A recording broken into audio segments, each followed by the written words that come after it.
Have you ever been thrown under the bus by the exact person who caused the problem? I used to teach second grade, and there was this one girl in my class, Cadence, who loved to draw. She'd sketch everything from eyeballs to cathedrals, but there was one thing she loved drawing more than anything else.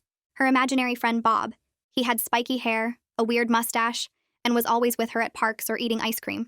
She didn't have friends, so I figured this was her way of coping. But then she drew Bob's hand reaching toward her butt. When I asked her what this drawing meant, Cadence went white as paper. "Cadence, honey, is Bob real?" I tried again. She wouldn't answer, just slowly nodded. "Does your mom know about Bob?" She whispered back to me. "I don't know. He says it's our secret." My eyes popped open. 20 minutes later, I was trying to reach Cadence's mother when my classroom phone rang. Our secretary, Johanna. "There's family here to pick up Cadence early. Can you send her down?" I looked up at Cadence, coloring, and an awful feeling washed over me. "I'll walk her down myself." I took Cadence's hand, and we walked to the front office together. When we rounded the corner into the lobby, I saw a man standing by the counter. Spiky hair, mustache, cheekbones exactly like in the drawings. He turned and smiled at us. "There's my girl." I felt her hand go limp in mine. I stepped in front of Cadence and kept my voice steady. "What's the emergency?" He kept smiling, friendly and patient. "Just need to grab Cadence. Her mom asked me to pick her up." Something in my gut twisted. "Her mom didn't call the school." He laughed. "Yeah, she slammed at work. You know how it is." Johanna nodded along like this made perfect sense. "I need to verify with her mom first. She's the emergency contact."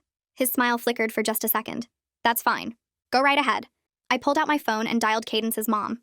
It went to voicemail. He spread his hands in this helpless gesture. "See?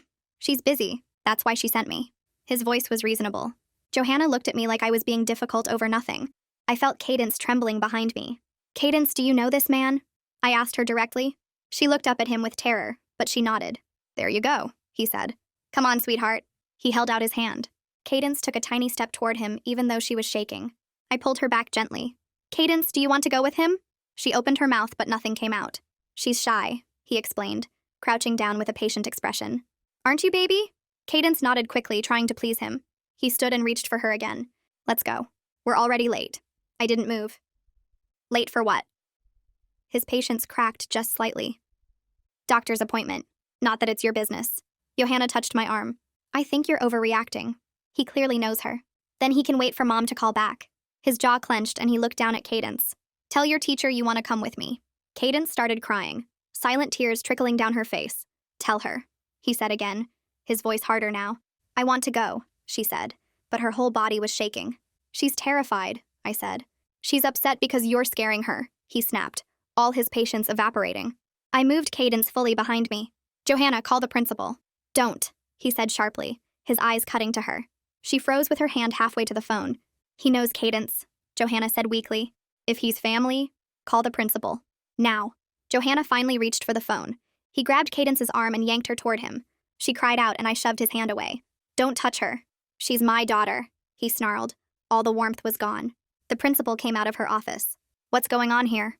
He smoothed his expression immediately, trying to put the mask back on. "This teacher won't let me take my daughter." The principal looked at me for an explanation. "Her mom is the only permitted contact. She's not answering her phone. Cadence is terrified." Cadence was clutching my shirt with both hands. The principal looked at all of us. "I think you need to let her go with him." My blood ran cold. "What?" "He's her father. He has rights." "He's not on the authorized list," I said desperately. "This is his child," the principal said firmly. He smiled. "Thank you." He reached for Cadence, but I held her tighter. "I'm not letting her go." The principal's voice went hard. "Release her." "Look at her," I begged. "She's terrified. She's upset because of the scene you're making." The principal pried my hands away from Cadence. "Go with your father." Cadence took a trembling step toward him. He took her hand and started walking toward the door fast. He was at the exit. That's when the main doors burst open. Cadence's mom was sprinting in. "Joe!" she screamed. The man froze. "What are you doing with our daughter?" She ran at him and ripped Cadence away. "He's not allowed near her," she screamed at everyone. "He molested a child." Everyone's faces dropped. All of a sudden, the principal turned to me. "Why would you let Cadence go with this man knowing who he was?" She turned to the mother. "Ma'am, this is the teacher responsible." My jaw hung open. Joe backed toward the exit with his hands up like he was the one being attacked. Security finally showed up. 2 guys in blue uniforms who looked confused about what they'd walked into. Joe slipped past them before anyone could tell them to stop him, and the glass doors swung shut behind him. I just stood there watching him leave while the principal's words kept playing in my head. She'd blamed me. After everything I'd done to protect Cadence, she'd turned to the mother and called me responsible. Cadence's mother spun away from me and marched straight up to the principal, still holding Cadence tight against her side. Her voice came out low and shaking. How did he get past your front desk when there's a restraining order on file? The principal opened her mouth, but Cadence's mother cut her off, her voice getting louder with each word. There is a court order that says he cannot come within 500 feet of my daughter, and your school let him walk right in here and try to take her. Johanna stepped forward, wringing her hands. He seemed legitimate. He knew Cadence's name and said you'd sent him. Cadence's mother whirled on her. Did you check his ID? Did you look at the authorized pickup list? Did you do anything except take a predator at his word? Johanna's face went white and she looked down at her desk. The principal straightened her shoulders and her voice went cold and professional. Ma'am, I understand you're upset, but this teacher created a scene that traumatized your daughter instead of handling this quietly through proper channels. I felt something hot flash through my chest. The mother's head snapped toward the principal and she actually laughed, this harsh sound with no humor in it. She protected my child. She is the only person in this building who did what they were supposed to do.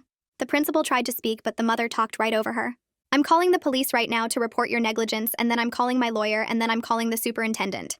She pulled out her phone with her free hand, the other one still holding Cadence close. The principal's professional mask cracked for just a second, and I saw panic flash across her face. I don't think that's necessary. We can discuss this calmly. No, Cadence's mother said. Already dialing. We're way past that.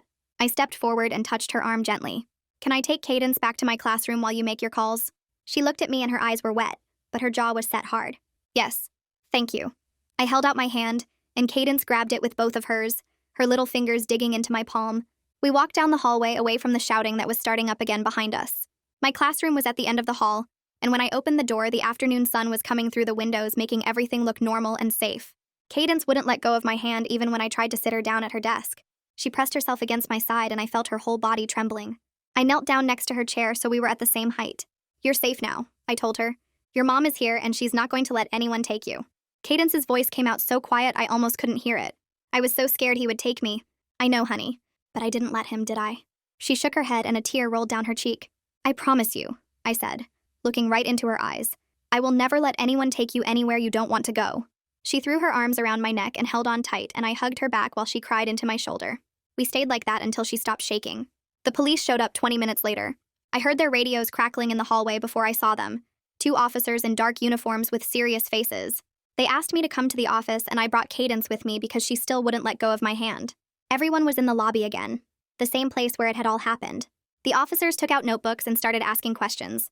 I explained everything from the beginning, from Cadence's drawings of Bob, to her telling me it was a secret to the phone call from Johanna, to the man in the lobby who looked exactly like the drawings. One of the officers wrote down every word while the other one watched my face. I told them about Cadence's disclosure that morning, how she'd told me Bob touched her and it was their secret, and how I'd reported it to the counselor right away. The officer's pen stopped moving and he looked up at me. You reported suspected abuse this morning? Yes, I said. To the school counselor, like we're supposed to. He wrote something down and underlined it twice. Cadence's mother had a folder of papers that she handed to the officers. Court documents, she said. Restraining order, terminated parental rights, everything. The officers looked through the papers and I watched their faces get harder. One of them looked at the principal. You had all this information on file? The principal shifted her weight. We have emergency contact forms, but we don't always have access to court orders. The officer's voice went flat. There's a note right here on the custody paperwork that says no contact allowed with biological father Joe Brennan. The principal didn't say anything. The officer closed his notebook. Joe Brennan violated his restraining order by coming here today. There's an active warrant out for his arrest now. He looked at Cadence's mother. He has no legal right to see or contact your daughter. We'll be following up with the school about how he gained access to the building. The principal's face went pale and she excused herself, walking fast toward her office. The other officer asked if I wanted to press charges for the physical contact when Joe grabbed Cadence's arm. I said yes. After the police left, the principal called me into her office. Her door clicked shut behind me and she didn't ask me to sit down. I'm placing you on administrative leave pending an investigation. The words hit me like cold water. An investigation into what? Your unauthorized interference with a parent's rights created liability for the district. I stared at her. He's not a parent. He has no rights. She pulled out a form and started filling it in. That's not your determination to make. You should have called administration and let us handle it. I did call administration. I called you. And you told me to let him take her. She kept writing, not looking at me. You'll be notified when the investigation is complete. I walked out of her office and straight to my classroom where I'd left my phone. My hands were shaking. So hard I could barely dial. The union picked up on the second ring and I explained everything in one long rush of words. The representative said she'd be there within the hour and to not sign anything or agree to anything until she arrived. She showed up 50 minutes later looking like she was ready for a fight. I met her in the lobby and we went straight to the principal's office. The union rep didn't knock, just opened the door and walked in with me behind her. She dropped her briefcase on the principal's desk with a thud. I've reviewed the situation with my member. Mandatory reporting laws protect teachers who act to prevent child abuse, and this administrative leave is retaliatory. The principal leaned back in her chair. The teacher interfered with a parent's rights. The union rep pulled out papers from her briefcase. The biological father has no parental rights. The court terminated them. There's a restraining order. My member followed mandatory reporting protocols and protected a child from a registered predator who violated a court order. If you proceed with this leave, we'll file a complaint with the State Labor Board. The principal's jaw tightened, but she picked up the phone and made a call. After a quiet conversation, she hung up and looked at me. The leave is rescinded. You can return to your classroom. The union rep smiled, not friendly. Good decision. We gathered my things and walked out together. The union rep told me to document everything and call her immediately if there was any more retaliation. When I got back to my classroom, there was a substitute teacher with my students. I thanked her and she left, and my kids all looked at me with big, worried eyes. I tried to act normal, going through our afternoon routine like nothing had happened, but my hands wouldn't stop shaking. The next day, Cadence's mother came to see me before school started. She knocked on my classroom door and I let her in. She looked tired but determined. I wanted to thank you personally.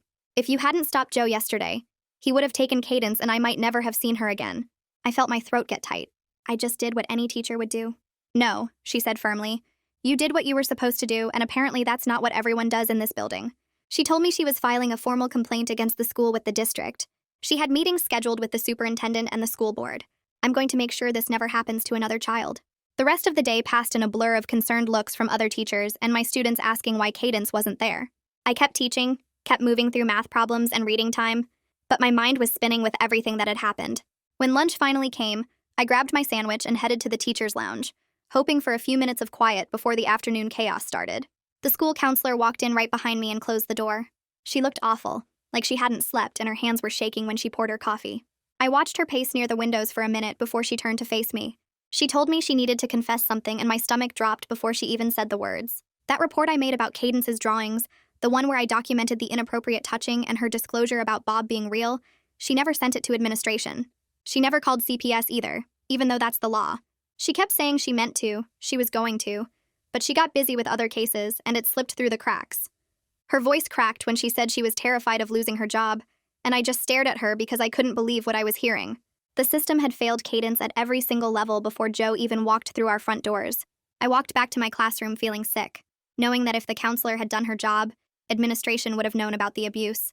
They would have flagged Joe's name in the system. They would have stopped him at the door. That night, I sat at my kitchen table with my laptop and started typing everything I could remember. I documented the drawings Cadence made, writing descriptions of each one and the dates I saw them. I wrote down exactly what she said when I asked if Bob was real, her exact words about it being their secret. I included the time I reported it to the counselor and what I told her. Then I documented the entire lobby incident, every detail I could recall from the moment Johanna called my classroom to when Cadence's mother ripped her daughter away from Joe. I wrote about the principal's reaction, how she blamed me immediately, how she tried to put me on leave. My union rep had called me that evening and told me to create this timeline because she had a feeling this situation was going to get much bigger before it got resolved. She said documentation would be my protection when things escalated, and I needed to have everything in writing while the memories were still fresh. I saved the document and emailed it to myself and to her, making sure there were copies that couldn't disappear. 3 days later, my phone rang during my planning period. The district superintendent, Renata Colombo, wanted to meet with me that afternoon, and I should bring my union representative. My heart started racing because superintendents don't usually get involved unless something is seriously wrong. I called my union rep and she cleared her schedule immediately, telling me not to worry but also not to go into that meeting alone. We met in the parking lot of the district office and walked in together. Renata's office was on the 3rd floor, big windows looking out over the parking lot, and she stood up when we entered. She shook both our hands and gestured to the chairs across from her desk. She asked me to walk through everything that happened, starting from when I first noticed Cadence's drawings. I pulled out my typed timeline and walked her through it step by step. She took notes the entire time, her pen moving fast across her legal pad, and she didn't interrupt once. She didn't make excuses for the principal or try to defend the school's actions. She just listened and wrote and occasionally asked clarifying questions about specific details. When I finished, she set down her pen and looked at me directly. She told me the district was conducting a full investigation into the school's procedures, and specifically into how the principal handled the situation. They were reviewing the counselor's failure to report, Johanna's failure to check the authorized pickup list, and the principal's decision to blame me instead of protecting Cadence. Then she asked if I felt safe returning to work under the principal's supervision. I appreciated that she asked because it meant she understood this wasn't just about policies and procedures. I told her honestly that the principal had been hostile toward me since the incident, that she'd tried to put me on administrative leave for protecting a child, and that I didn't trust her to support me if another situation came up. Renata wrote that down too and said she would take my concerns seriously. Later that week, my union rep called with more information. Cadence's mother had met separately with district officials and revealed the full truth about Joe. He wasn't just some estranged father with boundary issues. He was a registered sex offender who had molested his niece 5 years ago. The restraining order existed specifically because he'd shown predatory behavior toward Cadence during supervised visits before the court terminated his parental rights last year. He had no legal right to see Cadence at all, and the school had all of this information on file in her records. My union rep also told me that Johanna never checked Joe against the authorized pickup list before calling my classroom. She never asked for his ID. She just took him at his word that he was there to pick up his daughter, and called me to send Cadence down. The principal was now trying to blame Johanna entirely for the security failure, but Cadence's mother's complaint named both of them plus the counselor for failing to protect her daughter. The complaint also named the district for not having proper systems in place to prevent registered sex offenders from accessing schools. My union rep said this was turning into a much bigger issue than just one incident, and the district was scrambling to figure out how their safety protocols had failed so completely. The principal called a staff meeting the following Monday. Every teacher crammed into the library after school, and she stood at the front with a printed handout about new safety protocols. She announced that from now on, all teachers were required to send students to the office immediately when any family member arrived for pickup. We were not to question parents or ask for verification. We were to send the child down and let the office handle all interactions with families. I felt my jaw clench as she talked because this policy would have let Joe take Cadence before anyone could stop him. Several teachers started raising their hands, pointing out exactly that problem. One teacher asked what we were supposed to do if a student seemed afraid of the person picking them up. Another asked how this policy protected children from unauthorized adults. The principal kept insisting that the office staff were trained to handle these situations, and teachers needed to focus on teaching, not security. I could feel the frustration building in the room because we all knew this policy was designed to protect the principal from liability, not to protect kids. It was removing our ability to act as the first line of defense for our students. I raised my hand and waited for her to call on me. When she did, I stood up so everyone could hear me clearly. I said that mandatory reporters have a legal duty to protect children from suspected abuse, and this policy contradicts state law. If a teacher has reason to believe a child is in danger, we're required to act, not pass them off to someone else. The principal's face went bright red and she cut me off, saying the meeting was over and we all needed to review the new protocols before implementation next week. But as everyone filed out, I noticed several teachers nodding at me in agreement. A few stopped to whisper that they thought the policy was wrong too, and one teacher squeezed my arm and thanked me for speaking up. The next morning, I was setting up my classroom when I heard running footsteps in the hallway. Cadence came sprinting around the corner and threw herself at me, wrapping her arms around my waist so tight I could barely breathe. She'd been out of school for 3 days, and seeing her back made my throat tight. Her mother appeared in the doorway a moment later, and she told me they'd enrolled Cadence in trauma therapy. Cadence was having nightmares about Joe, waking up scared that he was in her room or that he'd come to take her away. But her mother said Cadence felt safe at the school because she knew I wouldn't let anyone hurt her. Cadence looked up at me with those big eyes and asked if I'd still be her teacher, and I promised her I wasn't going anywhere. Her mother thanked me again before taking Cadence to her new classroom, and I stood there fighting back tears because that little girl trusted me when every system around her had failed. The principal started documenting everything I did after that. She showed up at my classroom door to check my arrival time each morning. She requested copies of my lesson plans daily instead of weekly. She observed my interactions with students and took notes about how I managed my classroom. It was obvious she was building a case to fire me, collecting anything she could use against me in a disciplinary hearing. My union rep said this was classic retaliation, and we were documenting her behavior right back. Every time she showed up unannounced, I noted the date and time. Every unnecessary request for paperwork got logged. We were building our own case showing that she was harassing me for doing my job and protecting a child from a predator. That same week, a school board member named Graham Pittman called my cell phone. He introduced himself and said he'd heard about what happened with Cadence from her mother's complaint. He asked if I would be willing to speak at the next board meeting about the incident. I hesitated because I knew the principal would see this as me going around her, but Graham said the board needed to hear from the teacher who actually protected the child, not just the administration's version. I agreed to meet with him first before deciding. 2 days later, I sat across from Graham in a coffee shop near the district office. He had a folder thick with papers and he looked tired. He told me that Cadence's mother had filed complaints with the school board, the district office, and the state education department. Each complaint detailed how the school failed to protect her daughter, and how I was blamed for doing my job. Graham said there were bigger problems in how the district handled safety rules, and this incident was showing failures that had been there for years. He explained that other parents had raised concerns about visitor access and pickup procedures at different schools, but nothing ever changed. The administration always said they were working on it, but no real improvements happened. Now, with Cadence's case getting attention, the board finally had leverage to demand actual changes. I asked Graham what speaking at the board meeting would accomplish. He said it would put a human face on the policy failures and show board members exactly what teachers deal with when administrators care more about avoiding problems than protecting kids. I told him I'd think about it and let him know. When I got back to the school the next morning, the principal called me into her office before first period. She closed the door and asked me directly if I'd been talking to Graham Pittman. I said yes, that he'd contacted me about the board meeting. Her face went red and she accused me of going over her head to hurt her reputation. I kept my voice calm and told her that a board member responding to a parent complaint had contacted me, and I had every right to speak truthfully about what I saw. She said I was making the school look bad, and if I testified at the board meeting, it would show I wasn't a team player. I reminded her that my job was protecting students, not protecting her image. She dismissed me with a warning that my actions would have consequences. 3 days later, a woman named Deb Yamaguchi from Child Protective Services came to interview me during my lunch break. She had kind eyes, but her questions were direct and detailed. She asked me to walk through everything from Cadence's drawings to the lobby confrontation. When I told her about reporting the drawings to the school counselor that same morning, her expression changed. She asked if I had proof of that report. I showed her the email I'd sent the counselor with photos of the drawings attached. Deb looked troubled and said the counselor never forwarded my report to CPS or administration like she was supposed to. She explained that the counselor could face serious professional problems for that failure because mandatory reporters have legal duties. Deb thanked me for keeping records and said my documentation would be important for their investigation. Before she left, Deb told me something that made my stomach flip. Joe had been arrested 2 days after the school incident when he violated the restraining order again by showing up at Cadence's home. The police were already looking for him because of what happened at the school, so they arrested him immediately. He was in jail now waiting for trial, and Cadence's mother had full custody with extra protective orders in place. Knowing Joe was locked up made me feel like I could finally breathe properly again. That afternoon, during my planning period, another second-grade teacher named Mrs. Westbrook knocked on my classroom door. She looked nervous and asked if she could talk to me privately. She closed the door and told me she was glad I stood up to the principal because the principal had been ignoring safety concerns for years. Mrs. Westbrook said that last year, an unauthorized person picked up a student from her class, and the office never verified who they were. The student was returned safely a few hours later, but it turned out to be a custody dispute situation. The principal told Mrs. Westbrook not to discuss it with anyone and said the situation was handled, but nothing changed about the sign-in procedures or verification process. Over the next week, 3 more teachers came to me with similar stories. One teacher said the principal refused to call police when a parent made threats during a conference. Another said background checks for classroom volunteers were 6 months overdue, but the principal let them keep working with kids anyway.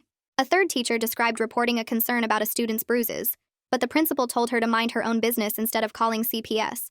I realized this wasn't just about what happened with Cadence. The school had a pattern of putting convenience and avoiding conflict ahead of child safety.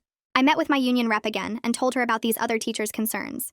She suggested I share them with the district investigation because they showed a bigger problem than one incident. I asked the teachers if they would be willing to provide written statements, and all of them agreed. They were scared of retaliation from the principal, but they were more scared of another child getting hurt. The district investigation team started digging deeper into the school's safety procedures. They found that the visitor sign-in system hadn't been updated or maintained properly in over 2 years. Background checks on volunteers were months overdue, like the teachers said. There was no clear rule for how to verify adults who came to pick up students. Different office staff used different methods, and sometimes they just trusted that people were who they said they were. The investigation report said the principal's poor management created weak spots that Joe used to get access to Cadence. A week after the investigation findings came out, Renata Colombo called me in for another meeting. She thanked me for bringing forward the other teachers' safety concerns. She said the investigation had grown beyond just the single incident with Cadence to look at the whole safety situation under the principal's leadership. Renata told me the board was taking this seriously and changes were coming. She asked if I felt comfortable continuing to work at the school, and I said yes as long as the principal wasn't there anymore. The next day, the district announced that the principal was placed on leave while the investigation continued. An interim principal named Dr. Murray took over immediately. The change in the building was instant. Teachers started talking openly about concerns instead of whispering in hallways. Dr. Murray held a staff meeting her first day and said her door was always open for safety issues. She actually listened when we talked about student protection instead of making excuses or blaming us. For the first time in months, I felt like I worked in a place that cared about doing the right thing. Cadence's mother pulled me aside after school 2 days later and asked if I would write a letter for her complaint to the state education department. She had all the paperwork spread out on her kitchen table when I came over that evening, and she walked me through what she needed. I sat down with my laptop and started typing everything I could remember from the moment Cadence first drew Bob's hand reaching toward her. I described how she went pale when I asked about the drawing, how she nodded when I asked if Bob was real, how she whispered that it was their secret. I wrote about calling the counselor and making my report, about the phone call from Johanna saying family was there to pick Cadence up early. I detailed every second in that lobby, from seeing Joe's face match the drawings to watching him try to manipulate everyone into letting him take her. I wrote about the principal forcing me to release Cadence despite her terror, about how close Joe came to getting out that door with her. Then I wrote about the aftermath, about being blamed and put on leave, about the principal's retaliation and hostility. The letter ran 6 pages single-spaced by the time I finished. Cadence's mother read it with tears running down her face and told me this was exactly what the state needed to see. She submitted the complaint the next morning with my letter attached. 3 days after that, my phone rang during lunch duty. Unknown number. I almost didn't answer, but something made me pick up. A woman's voice introduced herself as a reporter from the local newspaper, asking about rumors of a safety incident at the school involving a registered sex offender. My stomach dropped and I told her I couldn't talk right then. Requested Reds is on Spotify now. Check out link in the description or comments. She asked if I could call her back and I said maybe, then hung up and immediately texted my union rep. She called me within 5 minutes and told me not to speak to any media yet. The district was trying to keep this quiet, and any public comments from me could complicate things. I understood, but I also knew the story was getting out whether the district liked it or not. The reporter called back twice more that day, and I didn't answer either time. The newspaper ran the story 4 days later. I bought a copy on my way to the school and read it in my car before first bell. The headline said, "Registered offender accessed elementary school. Attempted to remove child." The article didn't name me or Cadence, but it laid out the basic facts that Joe had a restraining order and no custody rights, that he walked into the school and tried to take his daughter, that he was arrested for violating the order. The story mentioned that school officials initially allowed the attempt to proceed despite the child's visible distress. It quoted the district spokesperson saying they were reviewing their procedures. I folded the paper and stuck it in my bag, knowing this was about to get much bigger. That afternoon, I got an email from someone named Alec Donaldson. He introduced himself as an attorney specializing in education law and said he'd been following the case in the news. He wrote that he believed I did everything right while the administration failed badly, and he wanted to offer his services pro bono if the district retaliated against me any further. I read the email 3 times. I'd never had a lawyer offer to help me for free before. I forwarded it to my union rep and she called me right away saying this was huge, that Alec was well known for taking on the school districts that punish teachers for protecting kids. She told me to accept his offer immediately. I emailed him back that evening and we set up a call for the next day. The school board announced a special meeting 2 weeks later to address parent concerns about school safety. Graham called me the day after the announcement and asked if I would be willing to testify about what happened. I felt my chest get tight. Speaking in front of the whole community about this was terrifying. But Graham explained that parents were demanding answers, and the board needed to hear from the teacher who actually protected Cadence, not just the administration's version. He said my testimony could prevent this from happening to other children. I told him I would do it. After I hung up, I sat on my couch for 20 minutes just staring at the wall, trying to process what I'd just agreed to. I met with Alec and my union rep at a coffee shop to prepare my testimony. Alec brought a legal pad covered in notes and walked me through exactly what the board needed to hear. He said we should focus on the specific system failures and what needed to change, not attack the principal personally, even though she deserved it. The goal was to show how weak protocols endangered a child, not to make this about one bad administrator. We went through the timeline together and Alec helped me organize it clearly. First the drawings and disclosure, then the report to the counselor that went nowhere, then Joe showing up in the lobby confrontation, then the principal's retaliation. We practiced my testimony 3 times until I could deliver it without my voice shaking. My union rep reminded me that I had done nothing wrong, and I needed to speak with confidence about protecting Cadence. The night of the school board meeting arrived, and I drove to the district office with my hands gripping the steering wheel too tight. The parking lot was packed, and I had to the park 2 blocks away. When I walked into the building, the meeting room was standing room only. Parents lined the walls, and teachers I recognized from other schools filled the back rows. News cameras set up in the corner. I found a seat near the front and tried to breathe normally. Cadence's mother was already there, and she reached over to squeeze my hand. The board called the meeting to order and opened public comment. Cadence's mother stood up first. She walked to the microphone and described getting the phone call at work that Joe was at the school. She talked about the terror of driving 90 miles an hour knowing her daughter was in danger. She explained about the restraining order and the court case and how Joe had already shown predatory behavior toward Cadence. Her voice broke when she described running into that lobby and seeing Joe holding Cadence's hand at the exit. She told the board that if I hadn't delayed him by refusing to let Cadence go, he would have been gone with her daughter before she arrived. I walked to the microphone next and my legs felt unsteady. I started with Cadence's drawings and how the images changed to show Bob touching her inappropriately. I explained her disclosure that Bob was real and it was their secret. I detailed my report to the counselor and how I was trying to reach Cadence's mother when Johanna called saying family was there for early pickup. I walked them through the lobby confrontation step by step, describing Joe's manipulation tactics and how he tried to use his patience and charm to make me seem unreasonable. I explained how the principal ordered me to release Cadence despite her obvious terror. I told them about being blamed immediately after Cadence's mother arrived, about being put on administrative leave, about the principal's ongoing retaliation. Then I looked directly at the board members and told them that mandatory reporters need support from administration when they act to protect children from abuse, not punishment for making administrators uncomfortable. After me, 4 other teachers stood up to testify. One talked about reporting a student's suspicious bruises and being told by the principal to mind her own business. Another described an unauthorized person picking up a child last year, and the incident being hushed up. A third mentioned that background checks for volunteers were 6 months overdue, but the principal let them keep working with kids anyway. The 4th teacher shared concerns about the visitor sign and system not being enforced. The pattern became obvious as each teacher spoke. The principal had prioritized avoiding problems over addressing them. She had shut down safety concerns instead of investigating them. She had created a culture where teachers were afraid to report issues because they knew they would be blamed. Children were put at risk over and over because fixing problems was harder than pretending they didn't exist. The board thanked everyone for their testimony and announced they were going into closed session to discuss personnel matters. We all filed out into the hallway and waited. The fluorescent lights hummed overhead and people talked in small groups, but I just sat on the floor against the wall. Cadence's mother sat down next to me and took my hand. She didn't say anything for a long time, and then she leaned over and whispered that whatever the board decided, I had saved her daughter, and she would never forget that. We sat there holding hands for over 2 hours while the board deliberated behind closed doors. The doors finally opened and the board members filed back into the meeting room. Everyone in the hallway stood up and followed them inside. Graham stepped up to the microphone first and his face looked serious. He announced that after reviewing all the testimony and evidence, the principal would not be returning to the school. The room stayed quiet, but I could feel the tension release from my shoulders. Graham continued talking about how the board was launching a complete review of safety rules across the whole district. He said multiple people failed to protect Cadence and those failures would be fixed. After the meeting ended, reporters crowded around Graham outside and he repeated that child safety was the board's top priority. He said the district would make sure this never happened again at any school. The next Monday, I walked back into my classroom feeling like I'd been through a war.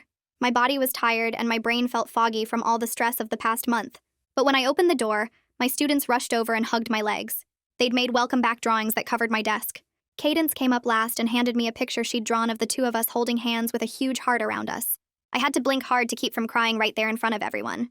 She smiled at me and whispered that she was glad I was back. I hung her drawing right next to my desk where I could see it all day.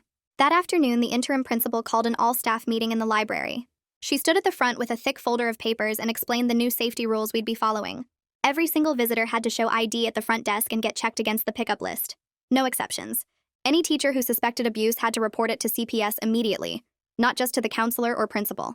And the district promised to protect teachers who raised safety concerns instead of punishing them. She looked directly at me when she said that last part. These were exactly the changes we needed from the start. If these rules had been in place before, Joe never would have made it past the front desk. 2 days later, I heard through the staff gossip that the counselor had resigned. Apparently, she quit before the district could fire her for not reporting my concerns about Cadence. The new counselor started the following week, and she had years of training in recognizing trauma and abuse in kids. She came to introduce herself and asked me to let her know if I ever had concerns about any student. She said she took mandatory reporting seriously and would never ignore a teacher's report. The school finally felt like a place that actually cared about protecting children instead of just avoiding problems. A reporter from a regional news station called me at home one evening. She said she'd heard about my case and wanted to interview me about being punished for protecting a student. I told her I needed to think about it and called Alec right away. He said doing the interview would put public pressure on the district to make changes at other schools, not just mine. He reminded me that my story could help other teachers who were scared to report abuse. I agreed to do it. The news crew came to my apartment the next Saturday. I sat on my couch with the camera pointed at me and told the whole story. I used my real name and let them show my face. I explained that teachers need to be able to protect kids without being afraid that principals will punish them for it. I said too many administrators care more about avoiding problems than fixing them, and children get hurt because of that. The interview aired during the evening news and my phone started blowing up with messages. Parents, teachers, even people I didn't know were reaching out to say they supported what I did. The state education department opened their own investigation into the district's safety rules a few days later. The news coverage and Cadence's mother's complaint had caught their attention. Renata called me privately and said she was grateful I'd spoken publicly. She told me she'd been trying to get these safety changes approved for years, but some principals kept blocking them. Now the state was forcing the changes to happen. She said my willingness to speak out had finally broken through the resistance. Other parents started coming forward with their own safety concerns about different schools in the district. One mom said her son's school let volunteers work with kids even though their background checks were 6 months expired.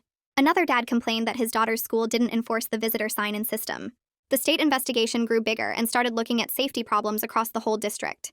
My interview had opened the door for other people to share problems they'd been too scared to talk about before. 3 weeks after my interview aired, Cadence's mother called with news about Joe. He'd taken a plea deal and admitted to breaking the restraining order and trying to take Cadence from the school. The deal included prison time. She said knowing Joe would be locked up gave Cadence some peace. Her daughter could finally stop being afraid that he'd show up and try to grab her again. I felt relieved too, knowing he couldn't hurt Cadence or any other child for a while. The district's lawyer contacted Alec in early December with a formal apology letter for me. They also wanted to give me a commendation for protecting Cadence. The whole thing felt empty after everything they'd put me through. Alec negotiated a settlement that included paying me back for the days I was on administrative leave. The district also had to promise in writing that they wouldn't retaliate against me anymore. Alec got everything documented legally so they couldn't go back on their word. The money and the promises were nice, but what mattered most was that real changes were happening to keep kids safe. The school board scheduled a public hearing for January to present their investigation findings. Graham called me the week before and asked if I'd attend to answer questions if needed. I agreed, even though the thought of sitting in front of a room full of people made my stomach twist. The night of the hearing, the district office meeting room was packed with parents, teachers, and community members. I sat in the front row next to Cadence's mother, while Graham and 2 other board members took their seats at the long table up front. Graham started by thanking everyone for coming and explaining that the investigation had uncovered problems bigger than just one incident at one school. He pulled up a presentation showing that 5 other schools in the district had similar safety issues. Background checks weren't being done on time. Visitor sign-in systems weren't working right. Authorized pickup lists weren't being checked before releasing students. The room got really quiet as Graham went through each finding. He showed how these failures put hundreds of kids at risk every single day. Then he presented his recommendations for fixing everything. New visitor management systems for every school. Mandatory training twice a year for all staff. Clear procedures for checking IDS and authorized lists. Protection policies for teachers who report safety concerns. The board voted right there to approve all of Graham's recommendations and fund them starting next semester. 2 weeks after the hearing, I got a call from the state education department. They'd finished their review of the former principal's conduct during the Joe incident. The woman on the phone told me they weren't filing criminal charges, but they were suspending her teaching license for 1 year. She explained that the principal had failed to maintain proper safety protocols and then retaliated against me for being a mandatory reporter. The suspension meant she couldn't work in any school or educational setting for 12 months. I hung up feeling relieved that there were actual consequences for what she'd done. Renata called me that same afternoon and asked if I'd be willing to serve on a district committee. They were developing new training programs for administrators about supporting teachers who report abuse and responding correctly to child safety concerns. She said my experience would help them create training that actually prepared principals to handle these situations better. I said yes because turning what happened to me into something useful for other teachers felt good. Our committee met twice a month and I got to share my perspective on what administrators should and shouldn't do when a teacher raises concerns about a student's safety. Cadence's mother stopped by my classroom one afternoon in February to give me an update on how her daughter was doing. She said the therapy sessions were really helping, and Cadence was having fewer nightmares about Joe. The anxiety about him showing up had decreased a lot since he'd been sentenced. What made her mother happiest was that Cadence was still drawing all the time, but the pictures had changed completely. She pulled out her phone and showed me recent drawings. They showed Cadence playing with other kids at recess, Cadence with her mom baking cookies, Cadence at her grandmother's house with the family dog. Not a single picture had Bob lurking in the background anymore. Her mother's eyes got watery as she scrolled through the images. She told me that Cadence had made real friends this year and was smiling again. Seeing those drawings and knowing Cadence felt safe enough to stop putting her abuser in her art made everything I'd gone through feel worth it. The new safety protocols rolled out at the start of the spring semester in January. Every staff member had to complete 8 hours of training on recognizing signs of abuse, proper reporting procedures, and the legal protections we have as mandatory reporters. The training was actually good because it used real examples and taught us specific things to look for and document. Every school got new visitor management systems installed that required photo IDs to be scanned before anyone could get past the front desk. The system automatically checked names against court records and restraining orders. Authorized pickup lists got loaded into the computer system, so the front desk could verify in seconds whether someone was allowed to take a student. Clear procedures got posted in every office explaining exactly how to handle situations when something seemed wrong. Teachers could see that the district was finally taking student safety seriously, instead of just hoping nothing bad would happen. The State Teachers Association contacted me in March about giving me an award at their annual conference. They wanted to recognize my advocacy for student safety and protection of mandatory reporter rights. I almost said no because I didn't do what I did for recognition. But my union rep convinced me that accepting the award would send a message to other teachers that speaking up for kids is valued and supported. The ceremony was at a hotel conference center with about 300 teachers from across the state. When they called my name and I walked up to accept the plaque, the whole room stood up and clapped. What made it meaningful wasn't the award itself, but knowing that all these other teachers understood the difficult position I'd been in. Several of them came up to me afterward and shared their own stories of times they'd had to choose between following orders and protecting a student. The recognition felt good because it came from people who really got what it's like to be in the classroom making those impossible choices. After the news coverage and the award, my email inbox started filling up with messages from teachers at other schools and even other districts. They reached out asking for advice when they faced pushback or retaliation for reporting safety concerns about students. One teacher told me her principal had written her up for insubordination after she called CPS about a student with suspicious bruises. Another said he was forced to resign after reporting that a coach was having inappropriate contact with students. I connected each of them with resources like my union rep and ALEC. I shared what had worked for me in terms of documenting everything and getting legal advice early. My experience had turned me into an informal advocate for teachers who were trying to put children first, but getting punished for it. It felt good to help other people navigate the same kind of situation I'd survived. Cadence's mother and I started meeting for coffee every couple weeks. What began as a teacher and parent relationship had grown into real friendship after everything we'd been through together.